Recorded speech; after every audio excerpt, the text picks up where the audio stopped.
রাখাইনে করিডোর নয়, মানবিক চ্যানেলে যাবে ত্রাণ, জানালেন নিরাপত্তা উপদেষ্টা। পশ্চিম স্থল বাণিজ্য নিয়ে ভারতের সঙ্গে আলোচনা চলছে।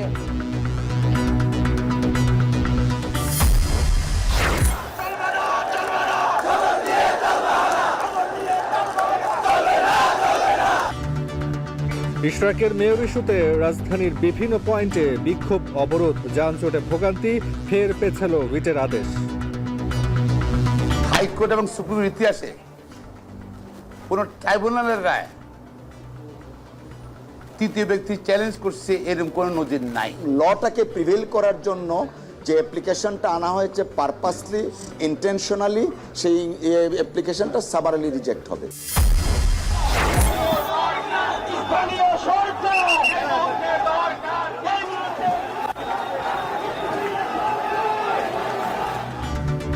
ইসি পুনর্গঠনের দাবিতে ব্যারিকেড ভেঙে এনসিপির বিক্ষোভ, প্রয়োজনে সংবিধান পোড়ানোর কর্মসূচি। রাজনৈতিক দাবির বিষয়ে মন্তব্য নেই কমিশনের।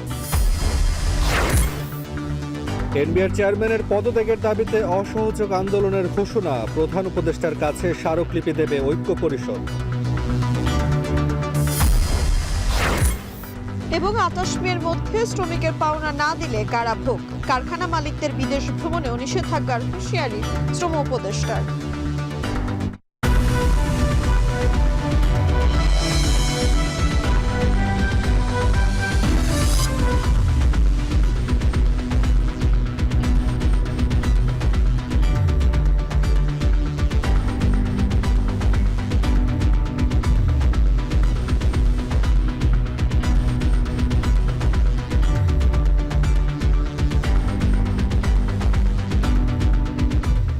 ছিলেন শিরোনাম। স্বাগত জানাচ্ছি সান্ধ্যবাজারে। পুরো সংবাদ জুড়ে সঙ্গে রয়েছে আমরা দুজন, আমি তানজিলা খান মিম এবং আমি তাসওয়ার নাফি। রাখাইনে করিডোর নিয়ে কারোর সাথে কোনো কথা হয়নি, এর কোনো প্রয়োজন নেই বলে মন্তব্য করেছেন জাতীয় নিরাপত্তা উপদেষ্টা ডক্টর খলিলুর রহমান। দুপুরে ফরেন সার্ভিস একাডেমিতে সংবাদ সম্মেলনে তিনি আরও বলেন, জাতিসংঘের তত্ত্বাবধানে একটা চ্যানেলের মাধ্যমে রাখাইনে মানবিক সাহায্য পৌঁছে দেওয়া হবে। এদিকে বাংলাদেশ ছাড়া অন্য আর কোনো দেশের পাসপোর্ট নেই দাবি করে এ নিয়ে বিতর্ক বন্ধের আহ্বান জানিয়েছেন ডক্টর খলিলুর রহমান। হাসিব বিল্লার প্রতিবেদন। আরাকান আর্মি নিয়ন্ত্রিত মিয়ানমারের রাখাইন অঞ্চলে চলছে ভয়াবহ মানবিক সংকট, খাদ্য ও ওষুধের তীব্র অভাব। যুদ্ধাবস্থার কারণে সেখানে পৌঁছাতে পারছে না জাতিসংঘের ত্রাণ সহায়তা। এ অবস্থায় আবারও নতুন করে রোহিঙ্গা ও অন্যান্য জাতিগোষ্ঠীর বাংলাদেশে অনুপ্রবেশের আশঙ্কা তৈরি হয়েছে। তাই রাখাইনে ত্রাণ সহায়তা পৌঁছাতে জাতিসংঘ বাংলাদেশকে একটি মানবিক চ্যানেল তৈরির প্রস্তাব দিয়েছে। জাতিসংঘের তত্ত্বাবধানে এই চ্যানেলে ত্রাণবাহী যানবাহন ছাড়া মানুষ চলাচল করবে না বলে জানান জাতীয় নিরাপত্তা উপদেষ্টা। বুধবার ফরেন সার্ভিস একাডেমিতে সংবাদ সম্মেলনে তিনি বলেন, করিডোর নিয়ে প্রতিবেশী দেশ থেকে উদ্দেশ্য প্রণোদিতভাবে বিভ্রান্তিকর তথ্য ছড়ানো হচ্ছে। মানবিক চ্যানেল নিয়ে সেনাবাহিনীর সঙ্গে সরকারের কোনো বিরোধ নেই বলেও জানান তিনি। আমি দ্ব্যর্থহীনভাবে বলে দিচ্ছি, করিডোর নিয়ে আমাদের সঙ্গে কারো কোনো কথা হয় নাই এবং কারোর সঙ্গে কথা হবে না। করিডোরের ব্যাপারটা বুঝতে হবে। করিডোর হচ্ছে একটা ইমার্জেন্সির সময় এক দুর্যোগপূর্ণ জায়গা থেকে মানুষকে সরিয়ে নেওয়ার ব্যবস্থা। আমরা এখানে কাউকে সরাচ্ছি। জাতিসংঘ আমাদেরকে এইটুকুই বলল যে আপনারা এই সাহায্য, যেটা তারা তো সাহায্য দিয়েই যাচ্ছে আপনার রোহিঙ্গাদেরকে গত 7-8 বছর ধরে, সেটা আমাদের চোখের সামনে। তারা বললে এর কিছুটা দূরে বর্ডার, আপনারা এইটুকু জায়গাতে আমাদের সাহায্য করবেন যাতে আমরা ওপারে নিয়ে যেতে পারি। রোহিঙ্গা প্রত্যাবাসন প্রক্রিয়ায় বাংলাদেশ সমান্তরালভাবে মিয়ানমার সরকার ও আরাকান আর্মির সঙ্গে আলোচনা চালিয়ে যাচ্ছে বলেও জানান জাতীয় নিরাপত্তা উপদেষ্টা। বলেন, পরিস্থিতি স্থিতিশীল হলেই রোহিঙ্গা প্রত্যাবাসন শুরু হবে, তবে জাতিগত নিধন বন্ধে নিশ্চয়তা দিতে হবে আরাকান আর্মিকে। সেই সাথে নিশ্চিত করতে হবে সরকারে রোহিঙ্গাদের অংশীদারিত্ব। মিয়ানমার, আরাকান আর্মি তারা বলল যে ঠিক আছে ভাই, আমরা বিপদে পড়েছি, আমাদের দুটো সাহায্য দাও। তোমাদের বাংলাদেশ, আপনাদের ছাড়ার কোনো রুট নাই, আপনারা সেই কেবল বর্ডারটা পার করে দেবেন, আমরা সবাই অ্যাগ্রিমেন্টে আছি। তখন সেটা আমরা বিবেচনা করব, কিন্তু সেটা বললেই তো হবে না রে ভাই। আরাকান আর্মিকে তো তার ঘরটা গোছাতে হবে। সে যদি এথনিক ক্লিনজিংয়ের মধ্যে বসে থাকে, একবারধারী রাষ্ট্র কায়েম করতে চায়, আমরা কেন সাহায্য দিব রে ভাই? 2017 সালে সহিংসতার মুখে মিয়ানমার থেকে পালিয়ে বাংলাদেশে আশ্রয় নেয় প্রায় 8 লাখ রোহিঙ্গা। প্রত্যাবাসনের জন্য প্রায় 1,80,000 রোহিঙ্গাকে ফেরত পাঠানোর যোগ্য বলে জানায় মিয়ানমার সরকার। তাদের ফেরত পাঠাতে আগামী 30 সেপ্টেম্বর জাতিসংঘ সদর দপ্তরে রোহিঙ্গা প্রত্যাবাসন নিয়ে সংবাদ সম্মেলন হবে বলেও জানান তিনি।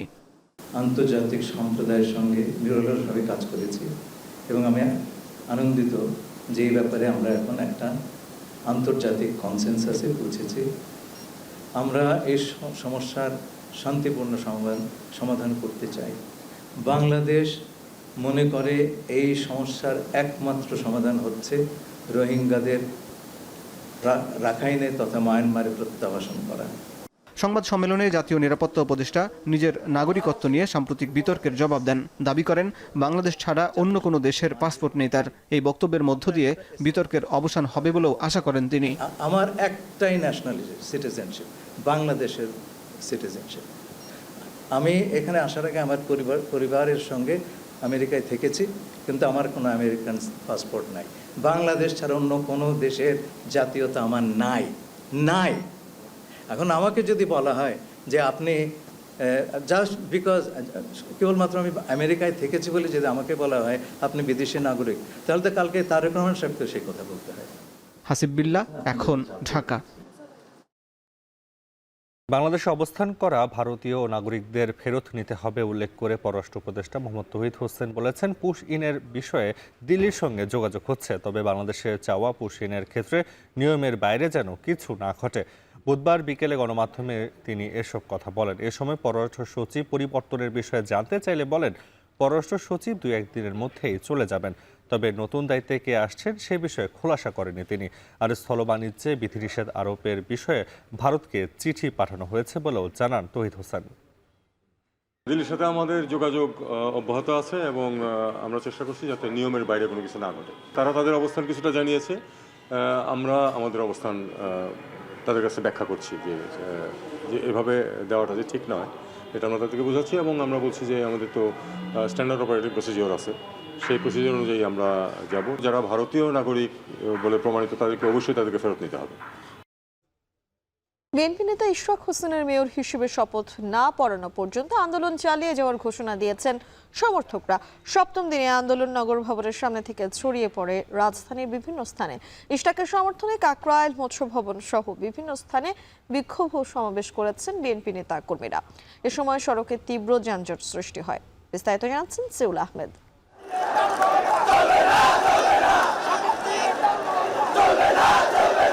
ইশরাক হোসেনকে মেয়র হিসেবে শপথ পাঠ না করানোর প্রতিবাদে সপ্তম দিনের মতো আন্দোলনে তার সমর্থক ও বিএনপি নেতাকর্মীরা। নগর ভবনের সামনে থেকে বুধবার আন্দোলন ছড়িয়ে পড়ে রাজধানীর বিভিন্ন স্থানে। রাজধানীর বিভিন্ন এলাকা থেকে জড়ো হন বিএনপির নেতাকর্মীরা। হাতে ব্যানার, ফেস্টুন আর স্লোগানে দিনভর পুরো এলাকায় অবস্থান করে আন্দোলনকারীরা। আমরা ঢাকাবাসী, আমরা জনগণ ঐক্যবদ্ধ। মেয়র হিসাবে আমরা ইঞ্জিনিয়ার ইশরাককেই সিটি কর্পোরেশন দেখতে চাই। আমাদের দাবি আদায় করতে আমরা যে কোনো জায়গায় যেতে প্রস্তুত। এখন অনতি বিলম্বে নির্বাচনের রোড ম্যাপ ঘোষণা করুন। আজকের এই গণতান্ত্রিক পরিবেশে আমরা চাই উচ্চ আদালত থেকে ইঞ্জিনিয়ার ইশরাক হোসেন একটি সত্যিকারের রায় পাবেন এবং আমরা এই রায় নিয়ে বিজয়ীর বেশে নগর ভবনে ফিরে যাব। একই সময় রাজধানীর কাকরাইল মোড়ে জড়ো হন ইশরাক সমর্থকরা। পরে হেয়ার রোডে পুলিশের ব্যারিকেডের সামনে বসে অবস্থান নেন তারা। পাশাপাশি চলে দাবির পক্ষে বিভিন্ন স্লোগান। টানা আন্দোলন করার পরও কোনো সিদ্ধান্ত না আসায় প্রধান উপদেষ্টার বাসভবন যমুনার দিকে আসতে বাধ্য হয়েছেন জানিয়ে বিক্ষোভকারীরা বলেন, যতক্ষণ পর্যন্ত বিএনপি নেতা ইশরাক হোসেনকে মেয়রের দায়িত্ব বুঝিয়ে দেয়া না হবে ততক্ষণ মাঠে থাকবেন তারা। ঢাকা নগরবাসী এবং আমরা বাংলাদেশ জাতীয়তাবাদী দলের সকল নেতৃবৃন্দ এখানে অবস্থান নিয়েছি, যাতে আমরা এই আদালত কোনো প্ররোচনায় প্রলুব্ধ না হয়ে যাতে সঠিক রায়টি বাস্তবায়ন করে। আপনারা সঠিক সিদ্ধান্ত নেবেন নাকি আমরা দেখতে জনগণ দেখতে পাচ্ছে যে আগামী নির্বাচনেও আপনারা গরিবসী করবেন। দুপুরের পর থেকে শুরু হয় মুষলধারে বৃষ্টি। এই বৃষ্টি উপেক্ষা করেও আন্দোলন করতে থাকে নেতাকর্মীরা। এ সময় আবারও স্থানীয় সরকার উপদেষ্টা আসিফ মাহমুদের পদত্যাগও দাবি করেন ইশরাক সমর্থকেরা। বাংলাদেশের সংবিধানের, বাংলাদেশের গণতন্ত্র, মানুষের অধিকার, সেটাকেও তারা ডিভাইড করে তারা আবার এটা নিয়ে কালক্ষেপণ করছে। আসলে এটা ওনার উচিত না। পক্ষপাতিত্বের মাধ্যমে তিনি অন্যায়ভাবে ইশরাকের রায়কে ভিন্নভাবে মিথ্যা সংবাদ প্রচার করে ভিন্ন পথে নিতে চেষ্টা করেছেন। আশিকের পথে থেকে এখনো চাচ্ছি আমরা। পুরো সময় জলকামান সহ ডিএমপি ও এপিবিএন সদস্যদের সতর্ক উপস্থিতি দেখা যায় হেয়ার রোডে। এদিকে আন্দোলনে শাহবাগ কাকরাইল হাইকোর্ট রাস্তা বন্ধ হয়ে যায়। বিভিন্ন সড়ক বন্ধ থাকায় ভোগান্তিতে পড়তে হয় নগরবাসীকে। সিউল আহমেদ, এখন, ঢাকা। বিএনপি নেতা ইশরাক হোসেনকে মেয়র শপথ পাঠ না করানোর প্রতিবাদে কাকরাইলে বিক্ষোভ কর্মসূচি পালন করেছেন তার সমর্থকরা। এই বিষয়ে বিস্তারিত জানতে সেখান থেকে যুক্ত হচ্ছেন সহকর্মী সানি মৃধা। সানি, বিক্ষোভ কর্মসূচি আর কতক্ষণ চলবে?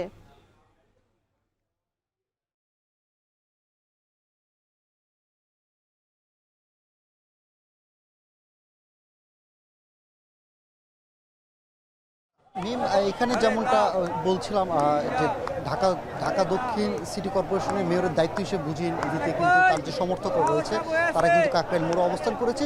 গত 7 দিন ধরেই কিন্তু তারা বিক্ষোভ করে আসছিল নগর ভবনের সামনে। তবে গতকাল আলটিমেটাম দিয়েছিল যে আজকে সকাল 10টার মধ্যে যদি অন্তর্বর্তী সরকারের পক্ষ থেকে কোনো ধরনের সিদ্ধান্ত না আসে সেটা কিন্তু তারা কঠোর কর্মসূচি পালন করবে। সেই ধারাবাহিকতায় কিন্তু আপনি দেখতে পাচ্ছেন যে প্রথমে মৎস্য ভবন থেকে শুরু করে কাকরাইল মোড়ে কিন্তু তারা অবরোধ করে এবং এই সাথে কিন্তু প্রায় আশপাশে এলাকায় সব ধরনের যান চলাচল বন্ধ হয়ে যায়। কিছুক্ষণ আগে এখানে বৃষ্টি হয়েছিল, এই বৃষ্টির মধ্যেই কিন্তু বিএনপি নেতা ইশরাক হোসেনের সমর্থকরা কিন্তু বিভিন্ন স্লোগান দিয়েছে। একই সাথে এখানে কিন্তু যে স্থানীয় সরকার উপদেষ্টার কিন্তু আসিফ মাহমুদ সজীব ভুঁইয়ার পদত্যাগের দাবিতে কিন্তু তারা অপসারণের দাবিতে নানা স্লোগান তারা দিয়ে আসছে। তাদের সাথে একত্রতা প্রকাশ করতে কিন্তু এরই মধ্যে ফেসবুকে ঘোষণা দিয়েছে বিএনপি নেতা ইশরাক হোসেন এবং কিছুক্ষণের মধ্যে এখানে আসার কথাও রয়েছে এবং তার আশাকে ঘিরে কেন্দ্র করে কিন্তু এখানের জনসমর্থন বা বিএনপির বিভিন্ন অঙ্গ সংগঠনের নেতাকর্মীরা কিন্তু এখানে জড়ো হচ্ছে এবং তারা বিভিন্ন স্লোগান দিচ্ছেন এবং তাদের এই জড়ো হওয়াতে কাকরাইল মোড় থেকে শুরু করে মৎস্য ভবনের আশপাশে এলাকায় কিন্তু তীব্র যানজট তৈরি হয়েছে। এখানে কিন্তু কিছুক্ষণ আগে থেমে যানজট চলে, এখন কিন্তু পুরোপুরি যান চলাচল বন্ধ করে দিয়েছে এবং তারা বিভিন্ন দাবি জানাচ্ছে যে গ্যাজেট ঘোষণার পর কেন তাকে দায়িত্ব বুঝিয়ে দেওয়া হচ্ছে না। একই সাথে যতক্ষণ পর্যন্ত বিএনপির নেতা ইশরাক হোসেনকে মেয়রের দায়িত্ব বুঝিয়ে দেওয়া না হবে ততক্ষণ পর্যন্ত তারা রাজপথে অবস্থান করবে বলে আমাদেরকে তারা জানিয়েছে। যদি এরই মধ্যে কিন্তু প্রায় এই কাকরাইল মোড়ে কিন্তু প্রায় কয়েক হাজার জনসমর্থন উপস্থিত হয়েছে এবং এখানে কিন্তু গাড়ি যে একটি ট্রাকে করে স্টেজ সাজানোর মতো একটি প্রস্তুতি চলছে আমরা লক্ষ্য করতে পারছি এবং এই সমস্ত কিছুকে ঘিরে কিন্তু এখানে আইন শৃঙ্খলা রক্ষাকারী বাহিনী যারা সদস্য রয়েছেন তারাও কিন্তু প্রস্তুত রয়েছে। কোনো ধরনের অপ্রীতিকর ঘটনা এড়াতে কিন্তু যমুনার দিক মুখী বা এখানের যে রাস্তা কাকরাইল মোড় থেকে যমুনার মুখী যে রাস্তাটি রয়েছে সেখানে কিন্তু আইন শৃঙ্খলা রক্ষাকারী বাহিনীর সদস্যরা কিন্তু এখানে জল কামান সহ তারা প্রস্তুতি নিয়েছে। তবে এখানে যারা স্লোগান দিচ্ছেন তারা কিন্তু এখানে বসে বিভিন্ন রকম প্রতিবাদী স্লোগান দিচ্ছেন, বিক্ষোভ করছেন। একই সাথে কিন্তু তারা তাদের বিএনপির নেতা ইশরাক হোসেনকে দ্রুত মেয়রের দায়িত্ব বুঝিয়ে দেওয়ার দাবিতে কিন্তু তারা স্লোগানগুলো দিচ্ছেন। একই সাথে যদি আমি বলি যে এই স্লোগান কিন্তু পুরো দিনব্যাপী হয়েছে এবং একই সাথে যতক্ষণ পর্যন্ত অন্তর্বর্তী সরকারের পক্ষ থেকে তাদের কোনো সুনির্দিষ্ট ঘোষণা না আসবে ততক্ষণ পর্যন্ত এই বিক্ষোভ কর্মসূচি তারা অব্যাহত রাখবে বলে আমাদেরকে জানিয়েছে। তো এই ছিল কাকরাইল মোড় থেকে বিএনপির নেতা ইশরাক হোসেনকে মেয়রের দায়িত্ব বুঝিয়ে দেওয়ার বিষয়ে যে বিক্ষোভ চলছে এই বিক্ষোভ কর্মসূচির সবশেষ তথ্য আমার কাছে। কাকরাইল থেকে সরাসরি যুক্ত হয়েছিলেন সহকর্মী সানি মৃধা। নাফি, বিএনপি নেতা ইশরাক হোসেনকে শপথ না পড়ানোর নির্দেশনা চেয়ে রিটের আদেশ ফের পেছালো। কাল আবারও দিন ধার্য করেছেন হাইকোর্ট এবং আজ এই বিষয়ে আদেশ দেওয়ার কথা থাকলেও এদিনেও দুপক্ষের আইনজীবীরা শুনানি করেছেন। মিম এবং রিটকারী আইনজীবী যেটা আদালতে বলেছেন যে ইশরাক হোসেন আইন বহির্ভূতভাবে রায় নিয়েছেন এবং ইশরাকের পক্ষের আইনজীবীরা শুনানিতে রিট খারিজ করার ব্যাপারে জোরালো যুক্তি তুলে ধরেন। এটি প্রতিবেদন আছে জাহিদ হাসানের, দেখে আসবো। এই নির্বাচনকে প্রশ্নবিদ্ধ করার 2020 সালের 1 ফেব্রুয়ারি ঢাকা দক্ষিণ সিটি কর্পোরেশনের মেয়র নির্বাচিত হন ব্যারিস্টার শেখ ফজলে নূর তাপস। ওই নির্বাচন বাতিল চেয়ে 3 মার্চ মামলা করেন বিএনপি মনোনীত প্রার্থী ইশরাক হোসেন। গেল বছরের 5 আগস্টে গণঅভ্যুত্থানে শেখ হাসিনা সরকারের পতন হয়, অপসারিত হন মেয়র শেখ তাপস। এর মধ্যে ইশরাক আগের আবেদন বদলে ফেলে নতুন করে আবেদন করেন। আবেদনে নির্বাচন বাতিল না চেয়ে নিজেকে মেয়র ঘোষণা চান। বদলে ফেলা হয় সাক্ষীদের তালিকাও। এই মামলার রায় আসে চলতি বছরের 27 মার্চ। রায় আদালত বিএনপি নেতা ইশরাককে দক্ষিণ সিটির মেয়র ঘোষণা করেন। রায় আমলে নিয়ে গেজেট দেয় নির্বাচন কমিশন। নির্বাচনী ট্রাইব্যুনালের এই রায়কে ত্রুটিপূর্ণ দাবি করেও শপথ না পড়ানোর আবেদন নিয়ে 13 মে হাইকোর্টে রিট করা হয়। বিচারপতি মোহাম্মদ আকরাম হোসেন চৌধুরী ও বিচারপতি দেবাশিস রায় চৌধুরীর হাইকোর্ট বেঞ্চে শুনানি শেষে বুধবার আদেশের জন্য দিন ধার্য করা হয়েছিল। পরে আবারও শুনানি শেষে আদেশের জন্য বৃহস্পতিবার দিন ঠিক করা হয়েছে। রিটকারীর আইনজীবী আদালতে বলেন, নির্বাচনী ট্রাইব্যুনাল ত্রুটিপূর্ণ রায় দিয়েছেন। আইন বহির্ভূতভাবে ইশরাক হোসেন রায় নিয়েছেন। তিনি জালিয়াতিরও আশ্রয় নিয়েছেন দাবি আইনজীবীর। 5ই আগস্টের গণঅভ্যুত্থানের পরে তিনি বিধি বহির্ভূতভাবে আর্জি সংশোধন করে নিজেকে মেয়র ঘোষণার দাবি করেন এবং আদালত ট্রাইব্যুনাল সেটা অ্যাকসেপ্ট করে নেয়, তাকে কোনো ভেরিফিকেশন ছাড়াই, তিনি নিজে সেখানে উপস্থিত না হই। জনাব ইশরাক হোসেন যে স্বাক্ষর করেছিলেন তার আর্জিতে, সেই স্বাক্ষরের সাথে কমিশনের যে সাক্ষ্য নেওয়া হয়েছে জনাব ইশরাক হোসেনের স্বাক্ষর, সেটার সাথে অমিল রয়েছে। এছাড়াও যে প্রথমে যে সাক্ষীদের তালিকা দেওয়া হয়েছিল তারা কেউই সাক্ষী হিসাবে ট্রাইব্যুনালে হাজির হননি, অর্থাৎ এই রায়টি বিধি বহির্ভূত এবং তার কর্তৃত্ব বহির্ভূত হয়েছে। সেই জায়গাটি রিট পিটিশনার চ্যালেঞ্জ করেছেন। ইশরাকের পক্ষের আইনজীবীরা শুনানিতে বলেন, এই রিট আইনসম্মত হয়নি। তারা রিটটি খারিজ করার পক্ষে জোরালো যুক্তি তুলে ধরেন। হাইকোর্ট এবং সুপ্রিম ইতিহাসে কোনো ট্রাইব্যুনালের রায় তৃতীয় ব্যক্তি চ্যালেঞ্জ করছে এরকম কোনো নজির নাই। তাদের এই মামলার মধ্যে তার নজির সৃষ্টি করতে চায়, এইটা খারাপ নজির হবে। কারণ তাহলে ইউনিয়ন কাউন্সিল ইলেকশন বলেন, পৌরসভা, সিটি কর্পোরেশন, এমপি, মেয়র, সব ইলেকশনগুলো, উপজেলার সব ইলেকশনগুলো তৃতীয় পক্ষ এসে বলবে যে আমার অধিকার আছে মামলা করার জন্য। গত 15 বছর আমরা দেখেছি যে কোনো পলিটিক্যাল ম্যাটারকে মহামান্য হাইকোর্টে আনা হয়েছে এবং in the name of high court order political agenda বাস্তবায়ন করা হয়েছে। তো after losing of so many lives, হাজার মানুষের রক্তের বিনিময়ে 5ই আগস্টের পরে দেশের মানুষ আর দেখতে চায় না মহামান্য সুপ্রিম কোর্টকে আবার কোনো পলিটিক্যাল ম্যাটারে ইনভলভ করে কোনো ব্যক্তি বা কোনো গোষ্ঠীর কোনো স্বার্থ উদ্ধার হোক। ঢাকা দক্ষিণ সিটি কর্পোরেশনে 5 আগস্টের পরে প্রশাসক নিয়োগ দিয়েছে সরকার। জাহিদ হাসান, এখন ঢাকা।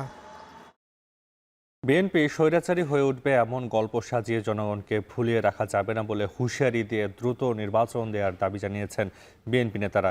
এদিকে আদালতের আদেশ থাকার পরেও ইশরাককে মেয়রের দায়িত্ব দেওয়া হচ্ছে না বলে অভিযোগ করেন তারা। শাহাদত আবরের প্রতিবেদনে বিস্তারিত।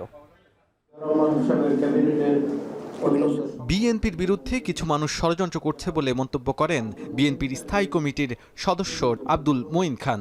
বলেন, বিএনপি স্বৈরাচারী হয়ে উঠবে এমন গল্প সাজিয়ে জনগণকে ভুলিয়ে রাখা যাবে না। একটা হবে, অন্যটা হবে না। বুধবার বিকেলে রাজধানীর জাতীয় প্রেস ক্লাবে বিশ্ব গণমাধ্যম দিবস উপলক্ষে আলোচনা সভায় এসব কথা বলেন তিনি। বলেন, গণতন্ত্র, নির্বাচন ও সংস্কার এটি আগে বা পরে নয়, বরং একই সাথে চলতে থাকবে। যারা আজকে বলছে যে বিএনপি এলে নাকি আবার স্বৈরতন্ত্র হবে, এসব কল্প কাহিনী, গল্প দিয়ে বাংলাদেশের 18 কোটি মানুষকে ভোলানো যাবে না। ভোলানো যাবে না কি কারণে, সেটা আমি ব্যাখ্যা করে দিচ্ছি। ভোলানো যাবে না এই কারণে যে বিএনপি কিন্তু স্বৈরতন্ত্র করে নাই, একটি উদাহরণ আপনারা দেখাতে পারবেন না। এর আগে সকালে একই স্থানে সংসদ নির্বাচন বানচালের ষড়যন্ত্র এবং তারেক রহমানের অঙ্গীকার শীর্ষক আলোচনা সভায় যোগ দিয়ে বিএনপি চেয়ারপারসনের উপদেষ্টা জয়নুল আবেদিন ফারুক রাজনৈতিক দলগুলোর সাথে আলোচনা করে দ্রুত সময়ের মধ্যে জাতীয় সংসদ নির্বাচনের তফসিল ঘোষণার দাবি জানান। দেখলাম হামিদ নাটক, আইবি গ্রেপ্তার, ডিলামার লোকে উঠায় দিল বিএনপির উপর। আবার আরেক নাটক দেখলাম ফারিয়া।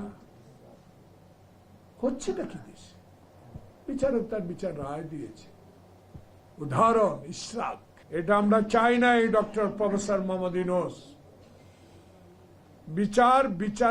বিচারক করেছে, রায় দিয়েছে। কার ইঙ্গিতে, কার বলে, কার পরামর্শে আজকে জনগণ রাস্তায়?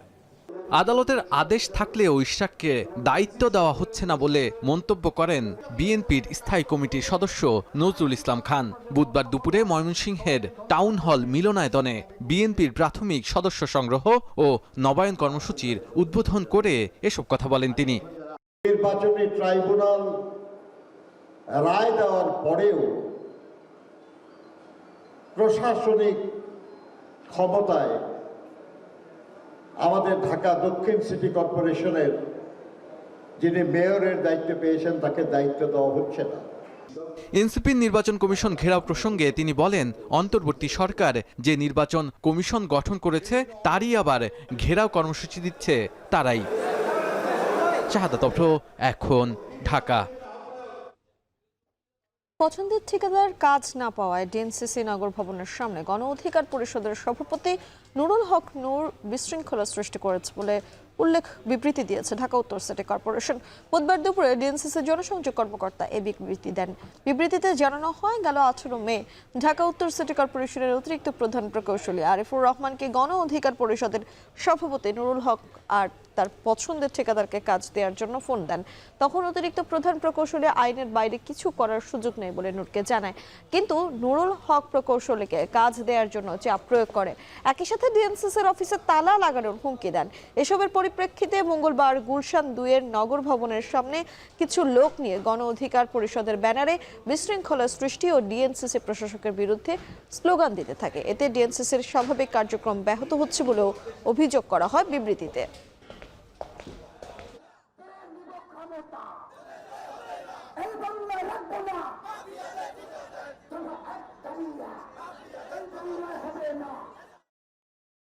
ইসি পুনর্গঠনের দাবিতে ব্যারিকেড ভেঙে নির্বাচন কমিশন সচিবালয়ের সামনে বিক্ষোভ করেছে এনসিপি। এ সময় সিইসি সহ পুরো কমিশনের পদত্যাগ দাবি করেন মুখ্য সমন্বয়ক নাসির উদ্দিন পাটোয়ারি। নির্বাচন কমিশন পুনর্গঠন না হলে এনসিপি কোনো ধরনের নির্বাচন হতে দেবে না বলেও হুঁশিয়ারি দেন তিনি। এদিকে এই দাবিকে রাজনৈতিক আখ্যা দিয়ে কোনো মন্তব্য করেনি কমিশন। তারা বলছে, কমিশন নিরপেক্ষতার সঙ্গে কাজ করে যাচ্ছে। বিস্তারিত প্রতিবেদনে। দল হিসেবে আত্মপ্রকাশের আগেই জাতীয় সংসদ নির্বাচনের পূর্বে স্থানীয় সরকার নির্বাচনের দাবি জানিয়ে আসছিল শিক্ষার্থীদের নতুন দল এনসিপি। আত্মপ্রকাশের পর এই দাবি নিয়ে আরও জোরালো অবস্থান নেয় দলটি। স্থানীয় সরকার নির্বাচন নিয়ে নির্বাচন কমিশনের ভূমিকা ও ঢাকা দক্ষিণ সিটি কর্পোরেশনের মেয়র পদে ইশরাক হোসেনের শপথ ইস্যুতে কমিশনের সমালোচনায় মুখর হয় এনসিপি। স্থানীয় সরকার নির্বাচন, ইসি পুনর্গঠনের দাবি সহ নির্বাচন কমিশন নির্দিষ্ট দলের এজেন্ডা বাস্তবায়ন করছে অভিযোগ করে আগারগাঁওয়ে নির্বাচন কমিশন ভবনের সামনে বিক্ষোভ সমাবেশের আয়োজন করে জাতীয় নাগরিক পার্টি। বিক্ষোভে যোগ দিতে আসা দলটির বিভিন্ন পর্যায়ের নেতাকর্মীরা ইসিকে অবৈধ ঘোষণা করে বলেন, কমিশনের সদস্যরা নিরপেক্ষতা হারিয়েছেন। দ্রুত স্থানীয় সরকার নির্বাচনের দাবি জানানোর পাশাপাশি পুরো কমিশনের অপসারণ চান তারা। সকাল 11টা থেকে নির্বাচন কমিশন ভবনের সামনের সড়কে অবস্থান নিয়ে বিক্ষোভ করলেও দুপুর নাগাদ দলটির কেন্দ্রীয় নেতারা সমাবেশস্থলে জড়ো হন। পুলিশের ব্যারিকেড ভেঙে মূল ফটকের সামনে অবস্থান নেন তারা। এ সময় এনসিপির মুখ্য সমন্বয়ক নাসির উদ্দিন পাটোয়ারি অভিযোগ করেন, ইসি একটি দলের মুখপাত্র হিসেবে আবির্ভূত হয়েছে। ইসি পুনর্গঠন না হলে এনসিপি কোনো নির্বাচন করতে দেবে না বলেও হুঁশিয়ারি দেন তিনি। জনগণ আপনাদেরকে ক্ষমতা দিয়েছে, জনগণের ম্যান্ডেট নিয়ে এসেছেন, রক্তের ম্যান্ডেট নিয়ে এসেছেন। রক্তের ম্যান্ডেটে বসে আপনারা বিএনপির পক্ষে কাজ করতে পারেন না। আপনারা বিএনপির কাছে নগর ভবন ছেড়ে দিতে পারেন না। আপনারা বিএনপির কাছে দলীয় কার্যালয় হিসেবে ইলেকশন কমিশন ছেড়ে দিতে পারেন না। ইসি যদি পুনর্গঠন না হয়, বাংলাদেশে কোনো ইলেকশন জাতীয় নাগরিক পার্টি করতে দিবে না ইনশাআল্লাহ। এদিকে নির্বাচন কমিশনার মোহাম্মদ সানাউল্লাহ বলেন, এনসিপির দাবি রাজনৈতিক, কমিশন নিরপেক্ষভাবে কাজ করছে বলেও দাবি করেন তিনি। রাজনৈতিক কর্মকাণ্ড নিয়ে আমরা কোনো মতামত দিতে চাই না। এটা এই সিকোয়েন্সিং অফ ইলেকশন কোনটা আগে হবে পরে হবে এটা তো নির্বাচন কমিশনের হাতে না। এই পরিবর্তিত পরিস্থিতিতে সরকারি সিদ্ধান্ত নেবেন কোন নির্বাচন আগে হবে পরে হবে। দ্রুত সময়ের মধ্যে ইসি পুনর্গঠন ও স্থানীয় সরকার নির্বাচন না দিলে জনগণকে সাথে নিয়ে ইসিকে দখলমুক্ত করা হবে বলে ঘোষণা দেন এনসিপি নেতারা। জাওয়াদ মাহমুদ, এখন। অর্থ উপদেষ্টা সহ বেশ কয়েকজন উপদেষ্টার সঙ্গে বৈঠক ফলপ্রসূ হয়নি দাবি করে এনবিআর চেয়ারম্যানের পদত্যাগের দাবিতে অসহযোগ আন্দোলনের ঘোষণা দিয়েছে ঐক্য পরিষদ।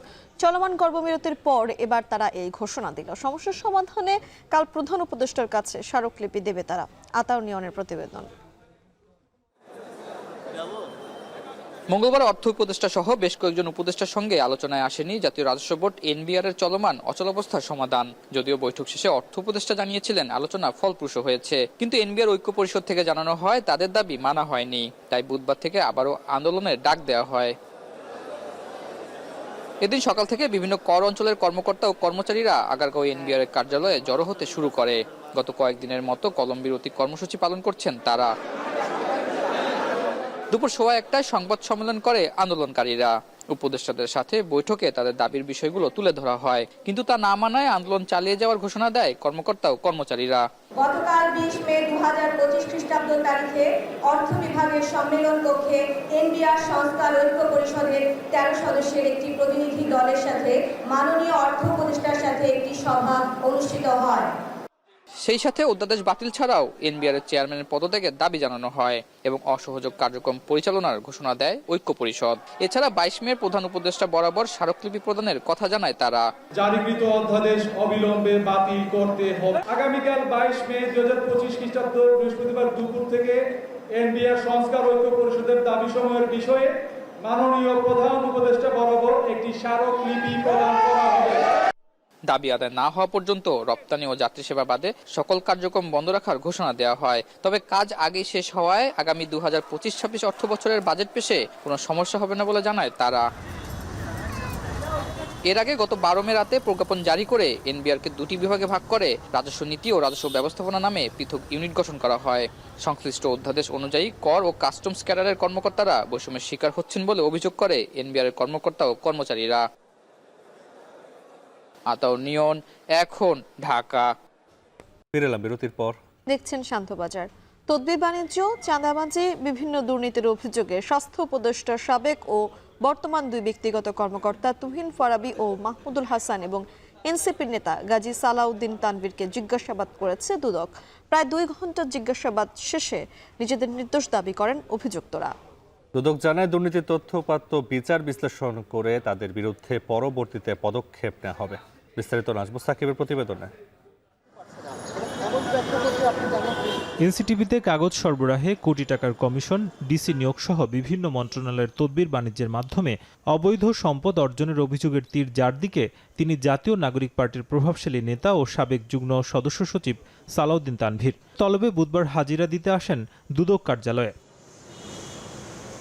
দুর্নীতির বিষয়ে ঘণ্টাখানেক দুদকের জিজ্ঞাসাবাদের মুখোমুখি হন তিনি। যদিও বের হয়ে সালাউদ্দিন তানভীর নিজেকে নির্দোষ দাবি করে বলেন অভিযোগ ভিত্তিহীন, প্রমাণিত হলে জেলে যেতে প্রস্তুত তিনি। অভিযোগগুলো সম্পূর্ণ অসত্য এবং ভিত্তিহীন, আর যদি সামান্যতম এর মধ্যে কোনো ইনভলভমেন্ট আমার থাকে তাহলে আইনগত ব্যবস্থা নিক সরকার, আমি সেটাকে সহযোগিতা করব। প্রয়োজনে জেলে যেতে হলে যাব, কিন্তু সেটা সত্য প্রমাণিত হয়ে আসতে হবে। একইভাবে চিকিৎসক বদলি, তদবির ও টেন্ডার বাণিজ্যের মাধ্যমে শত কোটি টাকার অবৈধ সম্পদ অর্জনের অভিযোগে জিজ্ঞাসাবাদ করা হয়েছে স্বাস্থ্য উপদেষ্টার সাবেক ও বর্তমান ব্যক্তিগত দুই কর্মকর্তা তুহিন ফারাবী ও মাহমুদুল হাসানকে। তুহিন ফারাবী গণমাধ্যম এড়িয়ে গেলেও মাহমুদুল হাসান জানান অভিযোগ ভিত্তিহীন, প্রয়োজনে পদত্যাগ করবেন উপদেষ্টার পিও পদ থেকেও। আমি মাননীয় স্বাস্থ্য উপদেষ্টা মহোদয়ের কাছে আবেদন করব এবং আমি যেহেতু আমরা তার অধীনস্থ, তার অনুমতি নিয়েই আমরা পরবর্তী ডিসিশন নেব আর কি। দুদক বলছে দুর্নীতির অভিযোগগুলোর সাথে অভিযুক্তদের বক্তব্য বিশ্লেষণ করে পরবর্তী পদক্ষেপ নেবে তারা। আমাদের অনুসন্ধানকারী কর্মকর্তাগণ সেগুলো রেকর্ড করেছেন। রেকর্ডের প্রেক্ষিতে ওনাদের বক্তব্য এবং আমাদের কাছে যে অভিযোগগুলো আছে, তাদের বিরুদ্ধে যে অভিযোগগুলো আছে সেই অভিযোগের বিষয়গুলো তথ্যপাত্র বিশ্লেষণ করে পরবর্তী পদক্ষেপ, প্রয়োজনীয় পদক্ষেপ গ্রহণ করবেন। বৃহস্পতিবার স্থানীয় সরকার উপদেষ্টার সাবেক এপিএস মুয়াজ্জেম হোসেনকে জিজ্ঞাসাবাদের জন্য তলব করেছে দুর্নীতি দমন কমিশন। নাজমুস সাকিব, এখন, ঢাকা। যেসব কারখানা মালিক 28 মের মধ্যে শ্রমিকের পাওনা পরিশোধ করবে না তাদেরকে কারাভোগ করতে হবে, এমন বিদেশ ভ্রমণেও রেড অ্যালার্ট জারি করা হবে বলে হুঁশিয়ারি দিয়েছেন শ্রম উপদেষ্টা এম শাকওয়াত হোসেন। সকালে সচিবালয়ে ঈদুল আজহা নিয়ে প্রস্তুতিমূলক সভা শেষে সংবাদ সম্মেলনে একথা বলেন তিনি। সেগুলোকে 5 তারিখ থেকে, মানে ঈদের 3 দিন আগের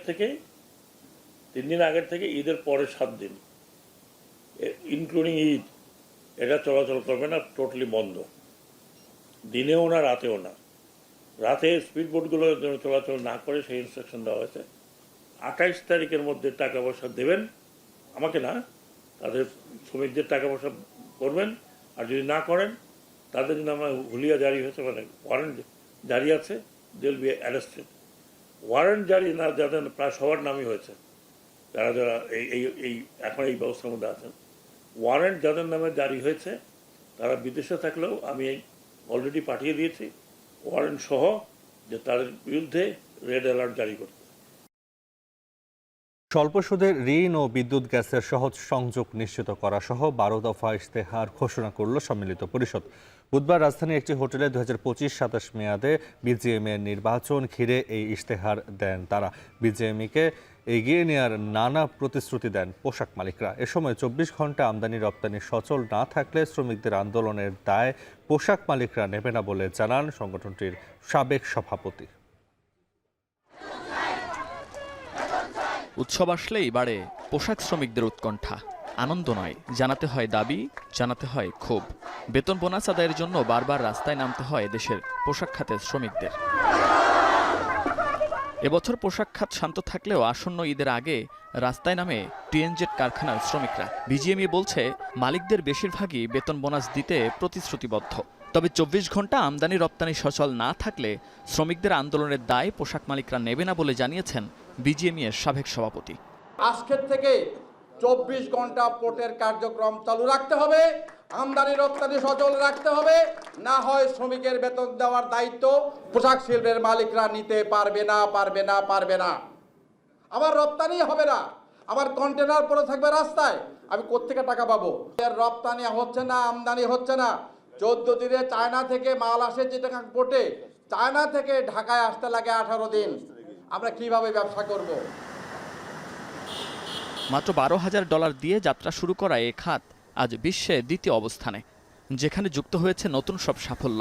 সেই সাফল্য ধরে রাখতে যুক্ত হচ্ছে নতুন অধ্যায় 2025 থেকে 27 মেয়াদের বিজিএমইএর নির্বাচন। এ লক্ষ্যে এসএমই খাতের সক্ষমতা বাড়ানো, স্বল্প সুদের ঋণ, প্রশিক্ষণ, প্রযুক্তির ব্যবহার ও বিদ্যুৎ গ্যাসের সহজ সংযোগ নিশ্চিত করা সহ 12 দফা ইশতেহার ঘোষণা করল সম্মিলিত পরিষদ। আমরা made in Bangladesh premier edition নামে একটি গ্লোবাল ব্র্যান্ডিং ক্যাম্পেইন চালু করব, যেখানে বাংলাদেশকে কেবল সস্তা উৎপাদনের দেশ নয়, বরং আধুনিক, টেকসই ও মূল্য নির্ভর সোর্সিং ডেস্টিনেশন হিসাবে পরিচয় করা হবে। ভার্চুয়াল শোরুম তৈরি, হাই অ্যান্ড নিটওয়্যার, আউটওয়্যার এবং সার্কুলার কালেকশন নিয়ে ডিজাইন ভিত্তিক প্রদর্শনী এই উদ্যোগে বাংলাদেশে রপ্তানি ভাবমূর্তি ও বজায় অবস্থানে আরও শক্তিশালী করবে। বুধবার রাজধানীর একটি হোটেলে ইশতেহার দেন তারা। আধুনিক, স্মার্ট ও সাস্টেইনেবল বিজিএমইএর লক্ষ্যে এটিকে ভবিষ্যতের নকশা হিসেবে উল্লেখ করছে সম্মিলিত পরিষদ, যা মেড ইন বাংলাদেশকে এগিয়ে নিতে কাজ করবে বলে জানান পোশাক মালিকরা। বিভিন্ন জায়গায় সেটা মার্চেন্ডাইজিং। মুন্নাফ রশিদ, এখন, ঢাকা। ঢাকা টাঙ্গাইল যমুনা সেতু মহাসড়কে মঙ্গলবার রাতে আল ইমরান পরিবহনের একটি বাসে ডাকাতি হয়েছে। এই ঘটনায় দুপুরে টাঙ্গাইল সদর থানায় বাসের এক ভুক্তভোগী বাদী হয়ে মামলা করেছেন। এই ঘটনায় পুলিশ সুপার জানিয়েছে, ডাকাতদের গ্রেপ্তারের জন্য পুলিশ, ডিবি সহ একাধিক টিম মাঠে কাজ করছে। কাউসার আহমেদের তথ্যছবিতে প্রতিবেদন। মঙ্গলবার রাত 8টার দিকে আল ইমরান পরিবহনের একটি বাস ঢাকার আব্দুল্লাহপুর থেকে রংপুরের উদ্দেশ্যে যাত্রা করে। এরপর সাভার, আশুলিয়া থেকে বেশ কিছু যাত্রী উঠলেও টাঙ্গাইলের এলেঙ্কা থেকে বাসে ওঠে যাত্রী বেশি 8 থেকে 10 জন ডাকাত। যাত্রাকালে ছুরি, চাপাতি সহ দেশীয় অস্ত্রের মুখে চালকের কাছ থেকে বাসটির নিয়ন্ত্রণ নেয় তারা। পরে যাত্রী, বাসের চালক সহ সবার চোখ মুখ বেঁধে ফেলে। যমুনা সেতুর পূর্ব প্রান্তের গোলচত্বর এলাকায় বাসটি ঘুরিয়ে আবার ঢাকার দিকে চলতে থাকে। এ সময় লুট করা হয় মুঠোফোন, নগদ টাকা, স্বর্ণ ও অন্যান্য মালামাল। নারী যাত্রীদের সাথে ঘটে শ্লীলতাহানির ঘটনাও। সবার হাত পা বাঁধে, ড্রাইভারের হাত পা বাঁধে, ড্রাইভারদের মারে। কানের সোনা আসছিল, তাক খুলে নিছে, নাকের ফুল কিনে নিছে, টাকা 2000 আসছিল, ওষুধপাতি আসছিল, সব নিচ্ছে। যে কথা বলছে তারা ঘুষাইছে, অস্ত্র দিয়ে গুতাইছে। 8-10টা আর কি পোলাপানে উঠছিল। আমরা তো জানি না যে সন্ত্রাস, জানলে তো আর উড়াইতাম না। পুলিশ বলছে, মামলার পর ডাকাতদের গ্রেপ্তারে কাজ করছে পুলিশ, ডিবি সহ বেশ কয়েকটি টিম। আশ্বাস দেয় দোষীদের দ্রুত আইনের আওতায় আনার। বাস চলন্ত অবস্থায় ডাকাতি করতে থাকে এবং রাবনাতে এই ডাকাতরা এখানে বাসটি থামিয়ে সেখান থেকে চলে যায়। আর এই ব্যাপারে আমাদের অভিযান কার্যক্রম অলরেডি শুরু হয়ে গেছে। আমাদের সদর থানার টিম এবং ডিবি টিম কাজ করছে। এর আগে গত 17 ফেব্রুয়ারি ঢাকা টাঙ্গাইল যমুনা সেতু মহাসড়কে ইউনিক রয়্যালসের একটি বাসে ডাকাতি ও নারীদের সাথে শ্লীলতাহানির ঘটনা ঘটে। আর 2022 সালের 2 আগস্ট একই কায়দায় কুষ্টিয়াগামী একটি বাসে ডাকাতি ও নারী যাত্রীকে ধর্ষণের ঘটনা ঘটে। এখন টাঙ্গাইল।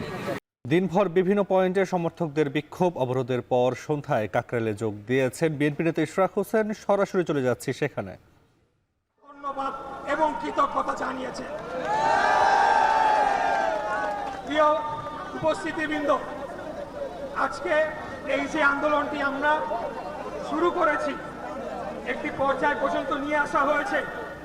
আমি স্পষ্ট করে আপনাদেরকে বলতে চাই, এখানে কোনোদিনও আমার মেয়র হওয়ার, মেয়র শপথ নেওয়ার বা ক্ষমতা গ্রহণ করার উদ্দেশ্য অথবা মূল লক্ষ্য ছিল না। আমরা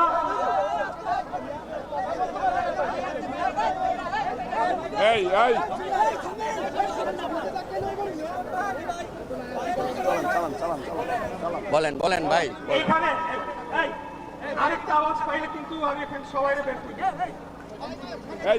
আমি গুরুত্বপূর্ণ বক্তব্য রাখছি ঢাকাবাসীর উদ্দেশ্যে এবং এখানে জাতীয় সকল মিডিয়ার মাধ্যমে দেশবাসীর উদ্দেশ্যে কিছু গুরুত্বপূর্ণ বক্তব্য রাখতে চাচ্ছি। দয়া করে আপনারা মনোযোগ দিয়ে শুনবেন। আজকে যে আন্দোলনটি হচ্ছে সেটি হয়তোবা আমি ইশরাক হোসেন, আমার প্রতি বৈষম্য করা হয়েছে। আমি আদালতের রায়ের মাধ্যমে মামলাটি করেছিলাম, আইন মেনে সেই মামলার রায় পেয়েছি। এখন আইন অনুযায়ী আমার এতদিনের শপথ নিয়ে বসার কথা, সেটা দিচ্ছে না। সেটার জন্য হয়তোবা আপনারা অনেকেই মনক্ষুণ্ণ হয়েছেন, এসেছেন। কিন্তু আমি আবারও বলতে চাই, আজকের এই আন্দোলন কোনো এক ব্যক্তির ক্ষমতা অথবা কোনো একটি পদের জন্য লড়াই নয়। আজকের এই লড়াইটি নির্ধারণ করে দিবে যে এই বছর ডিসেম্বর মাসের মধ্যে আমরা আদৌ একটি জাতীয় নির্বাচন, যেখানে জনগণের সুষ্ঠু সঠিক ভোটদানের মাধ্যমে এবং সঠিক গণনা এবং ফলাফল ঘোষণার মাধ্যমে একটি জনগণের সরকার প্রতিষ্ঠা হবে। আজকে যে ঘটনাগুলো ঘটেছে, ইতিমধ্যে আমি সবকিছুই মিডিয়ার কাছে বলেছি, আপনারাও দেখেছেন। আমি খুবই সংক্ষিপ্তে আপনাদেরকে পুরো বিষয়টা আজকে বলতে চাই, খুব সংক্ষিপ্তে, কিন্তু আপনাদেরকে বুঝে নিতে হবে। এই মামলাটি করা হয়েছিল 2020 সালের 1 ফেব্রুয়ারি, আমার নির্বাচনের 30 দিনের মাথায় 3 মার্চ ইলেকশন কমিশনের যে ট্রাইব্যুনাল, সেই আইনটি মেনে করা হয়েছিল। দীর্ঘদিন যাবৎ কোনো প্রতিকার পায় নাই, দেশে আইনের শাসন ছিল না। খুনি হাসিনার আত্মীয় মেয়র তাপসকে অবৈধভাবে রাত 1:30টার সময় জোর করে গ্যাজেট ঘোষণা করে বিজয়ী ঘোষণা করা হয়েছিল। যখন 5টা থেকেই আমরা বিভিন্ন কেন্দ্র থেকে ফলাফল পাচ্ছিলাম, আমি এগিয়েও ছিলাম। 6:15টার দিকে বন্ধ করে দেয়, রাত 1:30টার দিকে তখন এটা একটা বানোয়াট ফলাফল ঘোষণা করে। সেটাকে অবৈধ চেয়ে আমরা মামলা করেছিলাম এবং পরবর্তীতে সকল সাক্ষী প্রমাণ সবকিছু শুনানি শেষে আদালত কর্তৃক নির্ধারিত হয়েছে যে মামলাটি সঠিক ছিল, হতে পারি আইন অনুযায়ী। এরপর নির্বাচন কমিশনে পাঠানো হয়। কমিশনের সেখানে বিজ্ঞ আইনজীবীরাও রয়েছে, আমার জানা মতে 7-8 জন ডিস্ট্রিক্ট জজ, তারা আইনজীবী প্যানেল হিসেবে কাজ করে থাকেন। তারা পুরো মামলাটি পুঙ্খানুপুঙ্খভাবে সেটিকে পরীক্ষা নিরীক্ষা করে দেখেছেন এবং নিশ্চিত করেছেন একটা যাতে এখানে কোনো গ্যাপ না থাকে, কোনো ভুল না থাকে। তারপরেও এক অদৃশ্য চাপে নির্বাচন কমিশনকে বাধ্য করা হলো আইন মন্ত্রণালয়ের কি মতামত চাওয়ার জন্য। নির্বাচন কমিশন একটি স্বাধীন সার্বভৌম সংস্থা, তারা যে সিদ্ধান্তটি নিবে সেটিকেই আমাদেরকে মেনে নিতে হবে। আমরা যদি এই চর্চাটা যদি এখন থেকে আমরা আমাদের মাথায় না আনতে পারি, তাহলে বাংলাদেশে গণতন্ত্র প্রতিষ্ঠা কোনোদিনও হবে না। এখন অতীতে যা হচ্ছিল, ভিন্ন ব্যানারে একই জিনিস চলতে থাকে। এরপর গেল আইন মন্ত্রণালয়ে, আবার আসলো ইলেকশন কমিশন, তার আইন অনুযায়ী গ্যাজেট করলো। গ্যাজেট করার পর এখন স্থানীয় সরকারের মন্ত্রণালয়ে একমাত্র দায়িত্ব আইন অনুযায়ী কেবলমাত্র প্রধান উপদেষ্টা, মাননীয় প্রধান উপদেষ্টার সাথে আলাপ করে আমার শপথ গ্রহণের অনুষ্ঠান সম্পন্ন করা। এর বাইরে তাদের মতামত দেওয়ার কিছু নাই, কারণ ইতিমধ্যে ভোট নির্বাচন কমিশন আইন মন্ত্রণালয় হয়ে এই ফাইলটি দিয়েছে, তারা শুধুমাত্র শপথের আয়োজন করবে। এরপরে আপনারা দেখেছেন একটি নতুন দল, যাদের ব্যাপারে আমি অত্যন্ত আশাবাদী ছিলাম, সত্যি কথা বলতে, যে নতুন তরুণদের একটি দল প্রতিষ্ঠা হচ্ছে। এটা বাংলাদেশের রাজনীতির জন্যও ভালো, আমাদের জন্যও ভালো, তরুণরা নেতৃত্বে এগিয়ে আসুক। কিন্তু আমরা দেখলাম যে দল গঠন করার পর এই সরকারের মধ্যেই তাদের দলের কয়েকজন প্রতিনিধি রয়ে গেল। তার মানে আমরা যে কারণে আন্দোলন শুরু করেছিলাম 2011 সালে, যে একটা সম্পূর্ণ নিরপেক্ষ সরকারের অধীনে জাতীয় নির্বাচন হবে, সেখান থেকে আবার আমরা পেছনে গেলাম। এখানে আমি একজন উপদেষ্টার উদাহরণ দিব, জনাব নাহিদ ইসলাম। অত্যন্ত উনি একটা ভালো পদক্ষেপ নিয়েছেন, প্রশংসনীয়। উনি পদত্যাগ করে গিয়ে রাজনীতি গিয়ে জয়েন করেছেন, রাজনীতি করছেন। কিন্তু বাকি যে দুজন উপদেষ্টা রয়েছে তারা এখনো এই সরকারের ভেতরে রয়েছে এবং তাদেরকে মদত দিচ্ছে আরো 2-1 উপদেষ্টা, যারা সম্মিলিতভাবে বাংলাদেশ জাতীয়তাবাদী দল আগামীতে যাতে নির্বাচনে না আসতে পারে, ভালো না করতে পারে, রাষ্ট্র ক্ষমতায় না আসতে পারে, আমাদের নেতা দেশে এসে দেশ সংস্কারের যে 31 দফা দিয়েছে সেটাকে বাস্তবায়ন না করতে পারে, সেটার মধ্যে যুক্ত রয়েছে। এখন আমরা আজকে এক মিনিট